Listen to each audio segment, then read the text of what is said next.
राज्यर अग्रणी मैनेजमेंट शिक्षानुष्ठान आस्था स्कूल ऑफ मैनेजमेंट तरफ एक 2 दिनिया अंतर्जातीय सम्मेलन अनुष्ठित होता।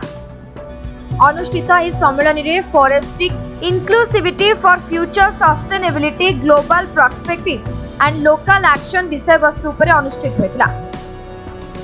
उद्घाटित समारोह में मुख्य अतिथि भाव Jindal steel and power limited कार्यनिर्वाही उपाध्यक्ष श्रीजुक्त विभू प्रसाद मिश्र जोगदे सठिक दृष्टिकोण द्वारा दीर्घकालीन भविष्य गठन एवं तार आवश्यकता उपर आलोचना करथिले।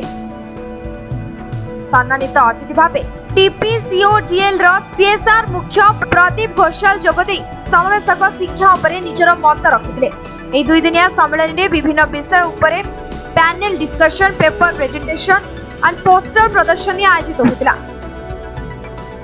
विभिन्न देश और राज्य आसिथिबा शिक्षाविद, गवेषक एवं छात्र छात्री माने जोगदे सेमानकर गवेषणात्मक आइडिया उपस्थापन करथिले। सम्मेलन विषय वस्तु आधार रे एक पत्रिका श्री पंचमुखी एजुकेशनल एवं charitable trust chairman रोटारियन Vijay Kumar पात्र एवं अन्य सम्मानीय अतिथि मानक द्वारा उन्मोचित होता।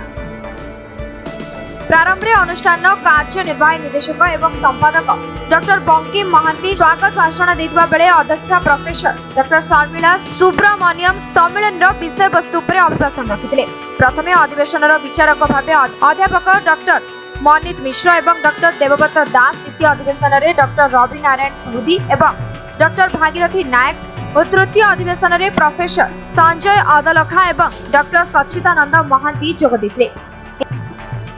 अंतर्जातीय सम्मेलन को डॉक्टर विष्णु प्रसाद कर संयोजना करथिबा बेले प्रोफेसर सत्यनाथ महापात्र, डॉक्टर श्वेता पद्मा दास, डॉक्टर अनिंदिता दास, प्रोफेसर काली प्रसाद सतपथी, प्रोफेसर अनन्या साई एवं प्रोफेसर ऋतुपर्णा मिश्र परिचालन करथिले। अनुष्ठान निदेशक डॉक्टर अशोक कुमार पंडा धन्यवाद जणाइथिले। भुवनेश्वर अरुण उदयଙ୍କ रिपोर्ट समय लाइव।